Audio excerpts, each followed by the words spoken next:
suffice it to say, welcome to the first ever episode of Wrappin Rappin, which is a new series that Montana Trout Unlimited is trying to get started with. We're basically going to be tying some flies, talking about the river where those flies came from, and then talking a little bit about the conservation, of those places with people who know those places well, essentially. So.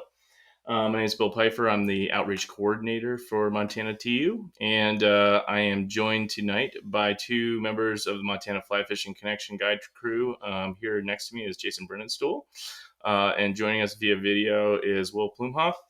And so tonight's topic is really the Gonzo, which is this silly streamer.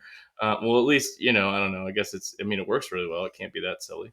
But I really think that when I think about the Smith, and I really think about this fly. So, but maybe first off, let's just, talk a little bit about the Smith. Does either of you guys have like a really good tale to tell from this guide season? Ooh.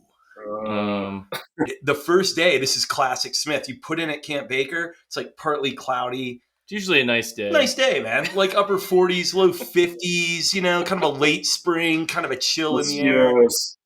Yeah, right. Well, and you're like, we're fine. That weather system's going to pass. And it was like clockwork, dude. I went around the second bend in the river and it just started snowing sideways. And it didn't stop for 36 hours. As a matter of fact, it didn't stop for about 4 days. And we woke up the next day to about 8 inches in our drift boats, and we're shoveling out drift boats at Rock Creek. And that was May 23rd. Yeah, I was right. I missed that one. Yeah, you were lucky. I missed that. It was the week before. A good one to not be on. It was brutal. Also, I'll say that, we do a lot to make those trips as comfortable as we can. Compared to a private trip, it's wonderful. I mean, you got this great wall tent. You can actually dry yourself out. Yeah, we'll go on. You could tell them our program, man. It's deluxe. Yeah. I mean, we're so dialed at this point that we can weather that. But the problem is you still got to get downriver, and you still got to get them ready to go, and you got to walk out there and be like, oh, it's going to be a great day. Even though, you're just hopes. I think you should just look at people like me and be like, as rough as our day is going to be, those guys are having a worse one. Oh, dude. I've said that many times. Yeah. I remember Joe's told me stories about like the Boy Scout troops that he's run into, where everybody's wearing like flannel, or they're wearing their yellow rain slickers. That kind of thing. Yeah, yellow PVC rain slickers. You definitely have to be prepared for just about anything when you float that river. But anyway, what we're gonna do tonight is tie for you this fly that Joe invented, I believe, or I don't know, maybe John Perry had a lot to do with this too.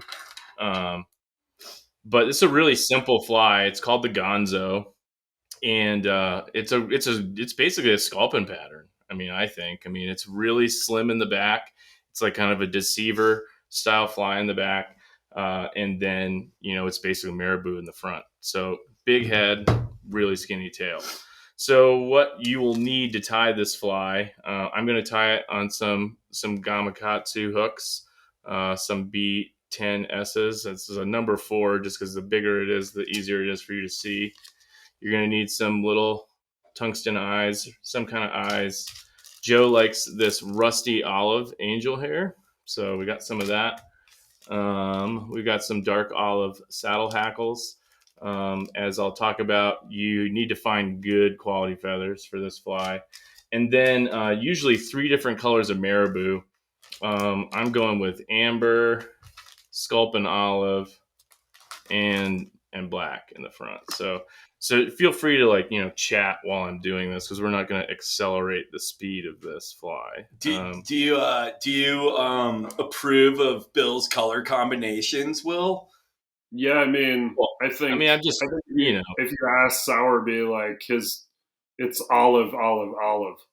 That's olive and black, olive and yellow, olive body almost all the time, and And Jonas, the other thing that makes that fly so good is how Joe fishes it. He just it's a really interesting fishing technique. Yeah, it's fun to watch. watch. A little bit about that, Will. In the Smith when the streamer bite is good, it's kind of about jigging it, pausing it, not fishing it deep, fishing it a foot under the surface. Really, the pause is where they eat it almost every time. So it's a hard strip and pause. And I think what makes that fly work so well is you can fish it all day long. A client can fish it all day. Anybody can fish it. It's easy to throw. Doesn't soak up water. It doesn't weigh a lot. You can present it soft. If you're throwing in a foam pocket, so true. You can lay it down a little softer than even like a salmon fly. I think like if you have decent touch with it, and they're really, as Billy will show, they're really easy to tie. So of the fly. But before we do that, we're going to put on the eyes. Everybody's got their own little, ideas for how to do eyes. I really love these tungsten eyes. I don't know about you guys, but I like that they're the way, man. I just like that they're smaller. They don't take up quite as much space as the other eyes do, but they still pack a punch. But it's the same weight. And I did a little bit of weighing with a grain scale not too long ago, and the weight is pretty similar. First thing I'll do is just kind of X-wrap this just for a second, just to get it on there. I didn't bring my glue over from the bench, so I can grab it if you need, man. No, it's all right. I was going to say something to kind of tag on to what Will said about how you fish it, man. And I think that the cool thing about this fly with that stall action, like Will said, that's generally when they're going to eat it. And you might not hook and catch every one of them. But this fly, the way it swims, if you're fishing it the right way, you move a lot of fish with it. So you get to see them. Yeah, and that's, you might only land a few here and there, but it makes it for a much more enjoyable streamer day, man. It's like, hey, at least kind of like it's the closest thing, in my opinion, to dry fly fishing with a streamer. Totally. Yeah, and you can make them eat. It'd be the same thing we'd do with like a big foamy, twitching it, twitching a big foamy in the same way can elicit on a good foamy day. That can elicit more strikes. I think it's the same. I think it's just as visual as any dry fly fishing. If you're doing it, like you said, Will, like it's such an effective fly high in the water column. It doesn't need, you don't need like an intermediate sink tip behind it or anything like that, man. You can just run straight up, fluoro or axima to it, and it gets down the right depth where you want it. And it makes it for a more visual day of streamer fishing, man. Well, and I think that's why so many people love streamer fishing these days, is just because, they get to see the fish. Totally. So one thing that Joe has, I've at least from the interview I read with Joe on this fly, is like, it's really tough to find good quality, like soft or saddles. So, a lot of times there's only about 20% of the feathers in any given pack of saddle hackles that'll be good for this fly. You really want them to be kind of webby, but not too webby. You don't really want those really long, skinny ones that are, kind of good for like a dry fly, for example. You want something that's going to have a little bit of web in it. So the cool thing about this fly is, a lot of times when we're tying in, marabou, we want it to splay out. But with this fly, we actually want the feathers to like cup in together, which is really similar to like a deceiver type fly. So usually what I do is I'm going to come in here and just kind of measure my length first. It's about how long I want that tail to be. And, Joe says about 3.5 inches for the large ones is like a pretty good target. So, I'm thinking that looks pretty good. And then I think the hardest thing about this fly is getting the hackles to not spin. Did you dub that? Did you dub the shank? Well, there you go. Let's do that. Yeah. Let's dub the shank. I'm not even going to use real dubbing. I'm just going to use some of this fluff from this feather because I don't feel like going and getting dubbing. But The other thing I'd add about the hackle is you want to find straight feathers. Straight ones, yeah. The straighter the better. If you can find something that's not. I've tied plenty of them I thought were good at the bench, and then they got a little hook in them and they don't swim right. So if you can find nice straight pieces of hackle and buy as many of those as you can, that's what you want. I was going to laugh at what Will said about not swimming right, man. It's like, oh, dude, it turns right really well, but it turns left awful. Can't hang a Louis. He's got a lot of gifts, but turning left isn't one of them. Yeah, exactly. The next thing I wanted to really talk about is just the drought, really. You know, I mean, we really, at MTU, we're really, making a push right now to, get more drought management plans in place on more watersheds, and getting people to voluntarily, do what they need to do to, get more water in the river. So I just thought I'd ask you guys, really what was it like this year? I mean, what was it like out there, Will? Is this the lowest you've seen it? Yeah, I mean, I remember being kind of blown away by our first trip, which would have been May 1st, putting the boats in and expecting, Missoula weathers that a little better than other places in the state, I would say in general. And you get over there and it's almost shocking. You take, I'm used to taking my hard boat as many trips as I can, but with these I was hitting rocks. If I remember correctly, it was a little off color, but low. And that was kind of the trend for the season. So we had to push it. The river would get, brown, but it wouldn't fill up. And that was kind of the entire year, it was, we had low water conditions where, on the Smith, you can't see any of those rocks. So you're tagging rocks left and right. It was just, it was the weirdest thing I've ever seen. And then, we were watching the graphs in the snowpack and it still said, say 125% until the end of June. And I talked to a rancher, guy who runs our shuttles. And he said that the people, his friends that were ranchers in the high country, thought that a lot of that water just absorbed in because the ground was so dry that it never made it to the Smith. So we were getting us a lot of just rainwater pushing in, making it brown, but it never blew out, never cleansed itself. It never got to roll rocks around. So this year's going to be interesting, especially with the way the winter started. I don't know. Yeah, I think we're all just kind of still like, holding our breath right now and hoping that it gets better. That's a much better job there. Nice. The hard thing for me this season, which was really hard, and being a Freestone River, we know age classes rotate, right? And it was really hard for us. And Will, you could chime in on this after I'm done, because I know we had days, veteran guides out there where we were like, dude, where is that 21 or 22 inch brown? We were topping out at like 17, 18 inches. That's still a great fish, man. It's a great fish. But we, as guides that have been out there for a while, and I know Tom Gagnon would say the same thing, we've been spoiled because we found those fish, and we usually do. And this season, man, due to those conditions, it was a lot harder to find those fish. We were still finding them, but we weren't finding the numbers. And my concern is, did we lose some of those age classes, man? Due to and I'm sure there's some natural variation there for sure. But sure. I think that is kind of concerning that, when you're not seeing those same quality fish in those places. I think, I think to piggyback on that a little, we did our last trip. We take off the 17th of June.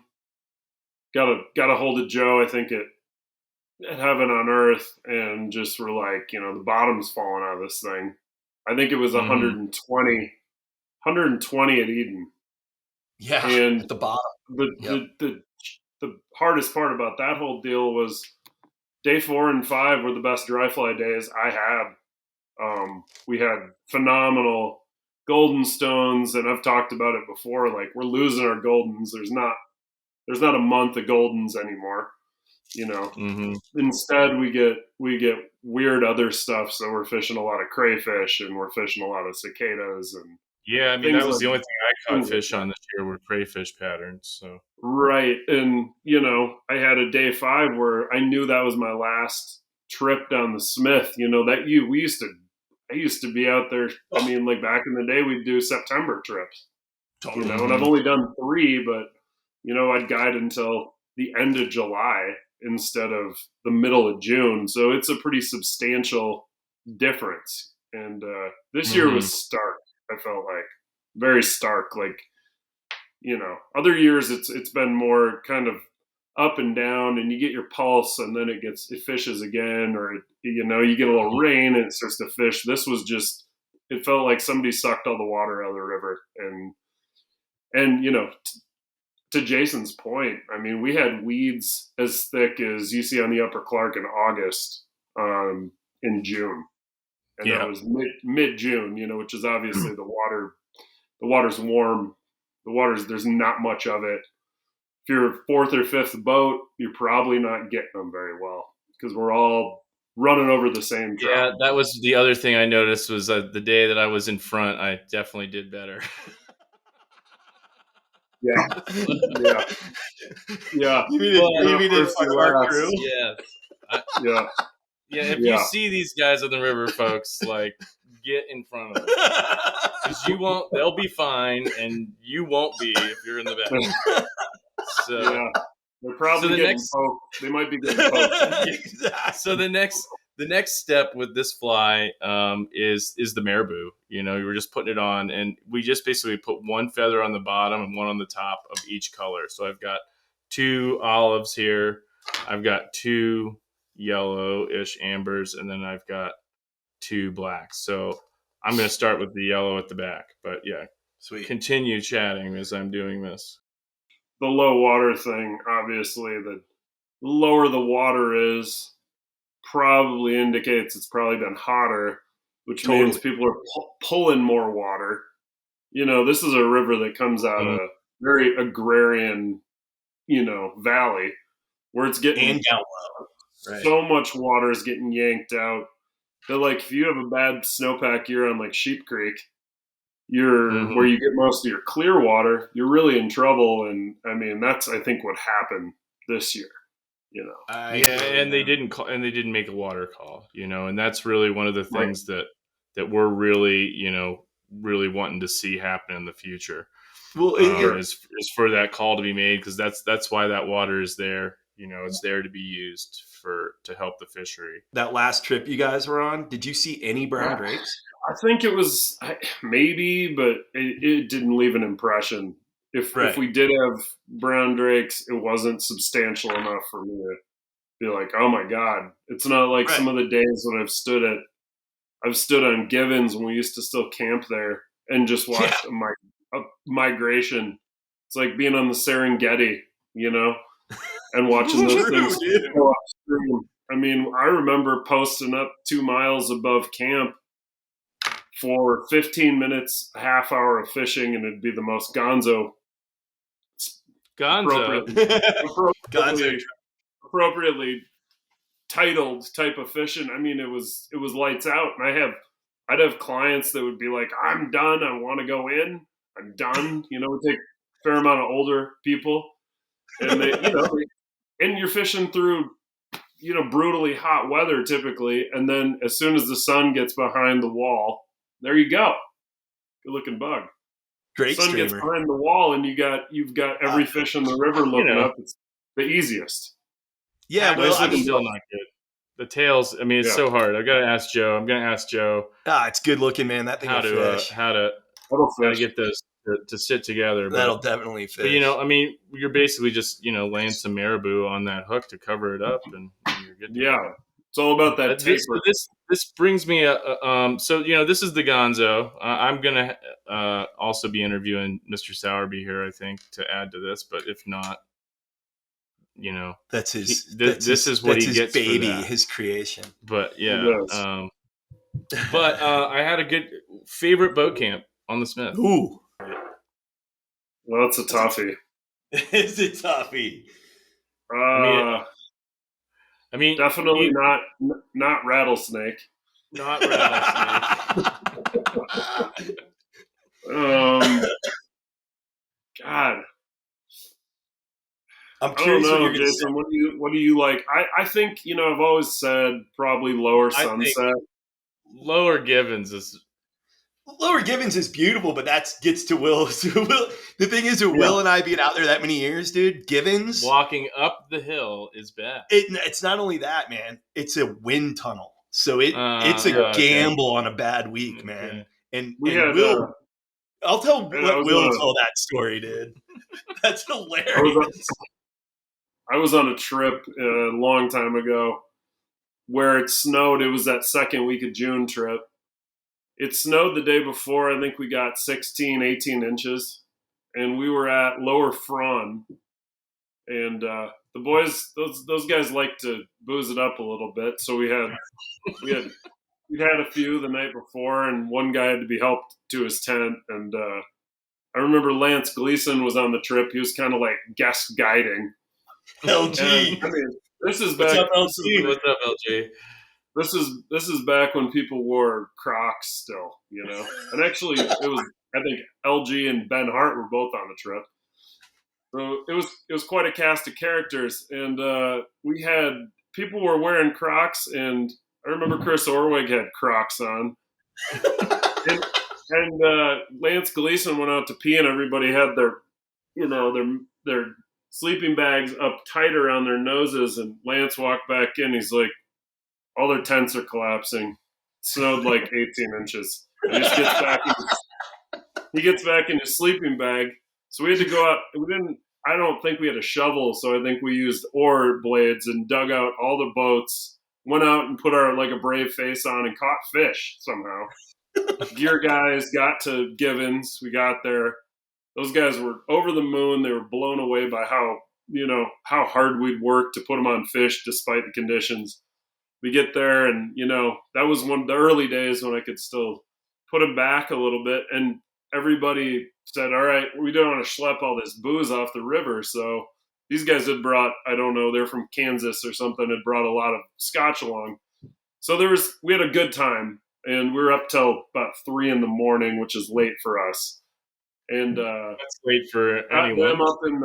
We got them up in the Ewok village at Givens, which is like, that's pretty protected. Oh yeah, I like that spot. Yeah. The problem is, it's a wind tunnel, and the wall tents I was down on the flat spot by the fire ring. Mm-hmm. So, about 3 a.m, we went to bed at 3. It was probably 4:30. The wind starts blowing through, and we're pretty comatose. Wind comes through. It's picking the wall tent up.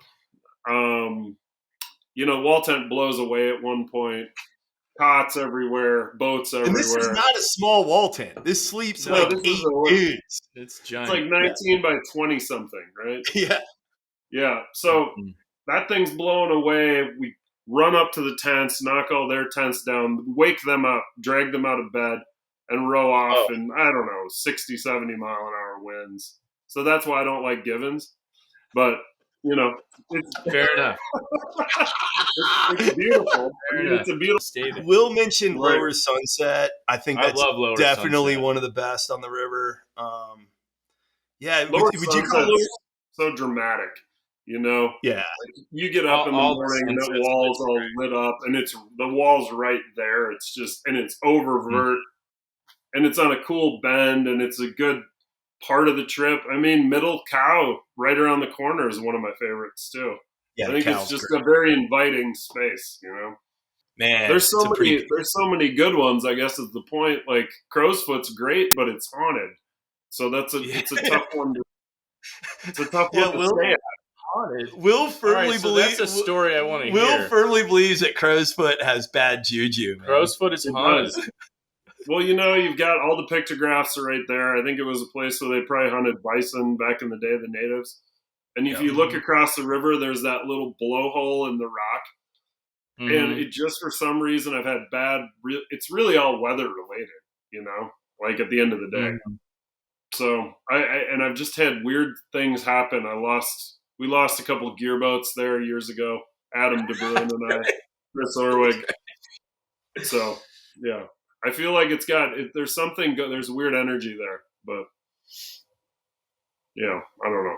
All right, we'll leave it at that. Weird vibes. We'll leave it at that. You know, like think of the Bermuda Triangle, you know? Right. The entire Smith is kind of a Bermuda Triangle. There's places with like that kind of energy, you know, and I feel like that zone around Crow's Foot, for whatever reason, there's an old homestead that's right up the way. There's there's been a lot of spooky people moving through for whatever reason, and I could be totally off base here, but I've just had weird experiences. So, yeah, spooky. All right. Yeah. Well, it's got a weird name, so it does. Yeah, it's like some Edgar Allan Poe. Yeah, I mean, those are weird. Yeah, they're also it's called a murder when they're in a large group. True. Well, there you go, man. There you go. So I don't think we're going to be petitioning FWP to change the name of this campsite. So, yeah. I was gonna ask real quick, Bill, before we go though, with Trout Unlimited, kind of goals with the drought issues, and is there a plan to? And I know you don't want to expose too much of it on here, but is there like a plan to incentivize some of these irrigators and water users to kind of play ball in these drought years? I mean, for sure. I mean, I think that's one thing that sets us apart as an organization is, we really understand that, it's going to take everybody getting together on these issues in order for something good to happen. And, we look at the Jefferson, for example, it was an awful year in the Jefferson too, for water. But the last time the Jefferson had a year like this, it went dry. And this year it did not go dry. I guided it, man, late August, early September. It fished great. Yeah, because of the drought management plan, a lot of hard work and a lot of people making sacrifices. And, really, I think what we're hoping to see happen is that, we get more shared investment in these places. Like everybody needs that water, everybody needs water in the river. It benefits everybody. So, we really want, we've been actually pretty encouraged by the governor, and the lieutenant governor who are saying, we really want to make drought management a priority. I think they know that this isn't going away. And, that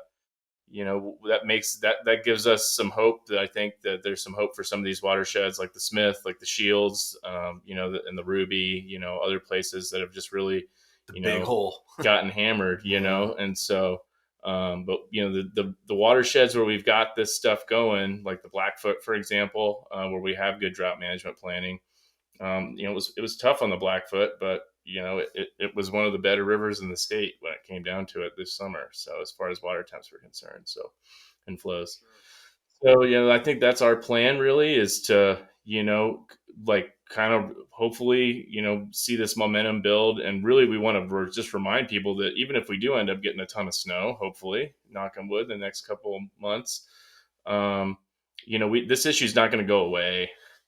And, now that it's not hot anymore, people really aren't thinking about the drought as much. And we really want to, make sure that this issue stays important to people, both, drought management planning and getting our hoot owl regulations, as good as they can be so that we're protecting the fishery. So, I think that's the answer. We can't necessarily make people come to the table, but yeah, I think those conversations need to happen. Yeah, I was going to say, I think as guides and outfitters on our end of the stick, man, everybody talks about increased pressure on waterways, the presence of more boats, seeing a lot more public boats on the rivers these days, and trying to find those experiences for clients where there's a little bit of respite away from these crowds that are kind of showing up, is that pressure needs to be talked about in a broad sense. And that goes everything from what we do on the river to the recreational angler to the irrigators and water users, man. Like we all need to be talking on the same page about pressure on the resource and what that actually means, because we're all doing it. Yep. And the trout can only sustain so much. So yep, I think shared sacrifice is what it's going to be for drought years. And the more that we can, see that coming ahead of time and plan for it, I think that's where we're at. We're definitely in a place where we need to be resilient.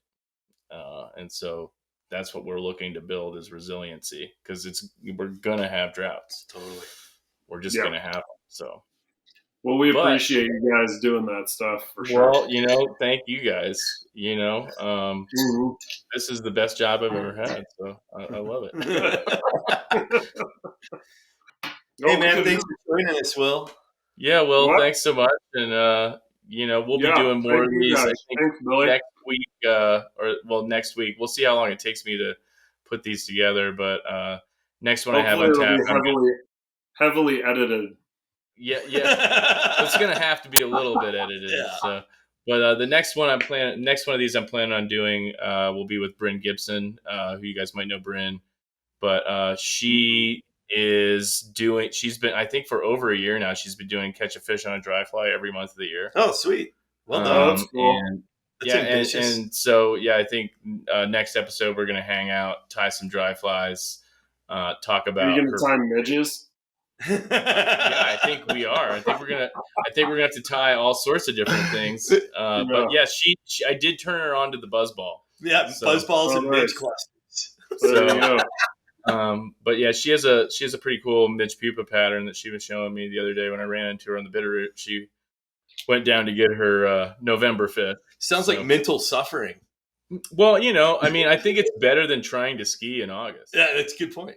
Yeah, Rob, that's a little hint for my boss and Rob Bell, who both skier Rob, skier David. Oh man, skier Rob and skier David. All right, well, thanks so much for joining us, guys, and we'll see you next time. Later, homie.